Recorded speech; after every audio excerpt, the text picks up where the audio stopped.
Hi everyone, welcome back to my channel Telugu home foods and welcome back to one more video. ఈ వీడియోలో చాలా టేస్టీగా సింపుల్గా గోంగూర పప్పును ఎలా చేసుకోవాలనేది చూపిస్తున్నాను. ఇది చాలా టేస్టీగా ఉంటుంది. వీడియోని ఎక్కడా స్కిప్ చేయకుండా చివరి వరకు చూసేయండి. ఈ గోంగూర పప్పుని ప్రిపేర్ చేసుకోవడం కోసం గోంగూరని తీసుకొని నీట్గా వాష్ చేసుకున్న తర్వాత దీన్ని చిన్న చిన్న ముక్కలు కట్ చేసి పక్కన పెట్టుకోవాలి. ఇక్కడ నేను మీడియం సైజు కట్టలు ఒక రెండింటిని తీసుకుంటున్నానండి. ఇప్పుడు ఈ గోంగూర మొత్తాన్ని సన్నగా కట్ చేసుకొని పక్కన పెట్టుకొని ఒక ప్రెషర్ కుక్కర్లోకి కందిపప్పును తీసుకోవాలి. ఇప్పుడు అందులోకి వాటర్ని వేసి నీట్గా ఒక 2-3 టైమ్స్ వరకు వాష్ చేసుకోవాలి.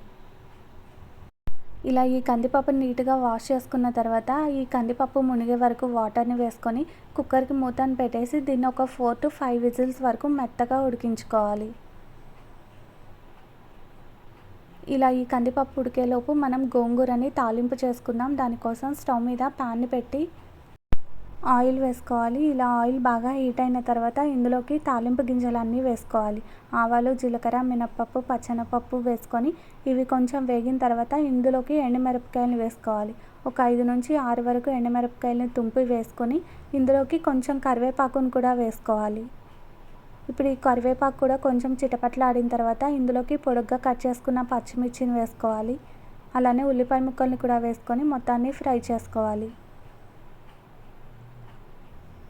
ఇలా ఈ ఉల్లిపాయ ముక్కలన్నీ కొంచెం గోల్డెన్ బ్రౌన్ కలర్ వచ్చే వరకు ఫ్రై చేసుకొని ఇందులోకి ఫ్లేవర్ కోసం అల్లం వెల్లుల్లి పేస్ట్ని వేసుకోవాలి. దీన్ని ఒక 1/2 టేబుల్ స్పూన్ వరకు వేసుకొని ఇప్పుడు ఇది కూడా పచ్చిపోయే వరకు ఫ్రై చేసుకోవాలి. ఈ గోంగూర పప్పులోకి ఇంతవరకు ఎవరైనా అల్లం పేస్ట్ని ట్రై చేయని వాళ్ళు ఉంటే తప్పకుండా ఒకసారి ట్రై చేసి చూడండి, చాలా టేస్టీగా ఉంటుంది. ఇప్పుడు మీడియం సైజు టమాటాను ఒకదాన్ని ముక్కలు కట్ చేసి వేసుకోవాలి. మనకి గోంగూర పప్పులోకి టమాటా ఫ్లేవర్ అనేది చాలా టేస్టీగా ఉంటుంది. ఇప్పుడు ఇదంతా పూర్తిగా మగ్గే వరకు ఫ్రై చేసుకోవాలి. ప్యాన్ మీద మూతను పెట్టి దీన్ని ఇలా ఉడికించుకోవాలి. ఈలోపు మనకి పప్పు అనేది బాగా సాఫ్ట్గా ఉడికిపోయింది కదా. ఇప్పుడు దీని మొత్తాన్ని కొంచెం వాటర్ని యాడ్ చేసుకొని స్మూత్గా మిక్స్ చేసుకొని పక్కన పెట్టుకోవాలి. గోంగూర పప్పుని ఎవరైనా ఇష్టపడని వాళ్ళు ఉంటే ఒకసారి వీడియోలో నేను చూపిస్తున్నట్టు ట్రై చేసి చూడండి, తప్పకుండా నచ్చుతుంది. ఇక్కడ మనకి ఉల్లిపాయ ముక్కలు అనేవి పూర్తిగా మగ్గిపోయాయి కదా. ఇప్పుడు ఇందులోకి మనం కట్ చేసి పెట్టుకున్న గోంగూరని వేసుకోవాలి.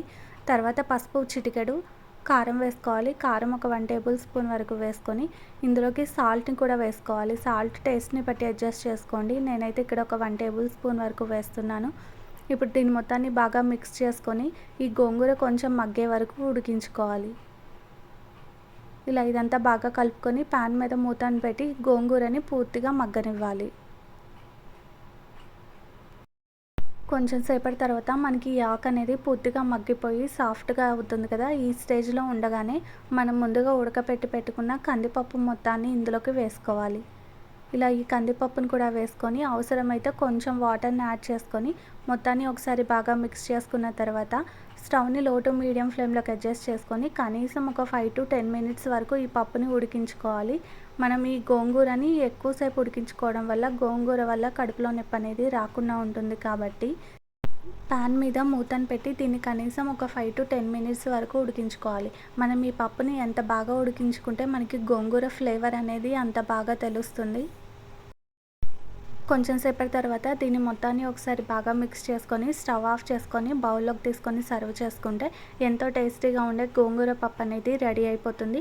వీడియో నచ్చితే వెంటనే ఒక లైక్ చేసి షేర్ చేయండి. ఇలాంటి మరిన్ని టేస్టీ రెసిపీస్ కోసం తెలుగు హోమ్ ఫుడ్ ఛానల్ని సబ్స్క్రైబ్ చేసుకొని ఫాలో అవ్వండి. Thanks for watching.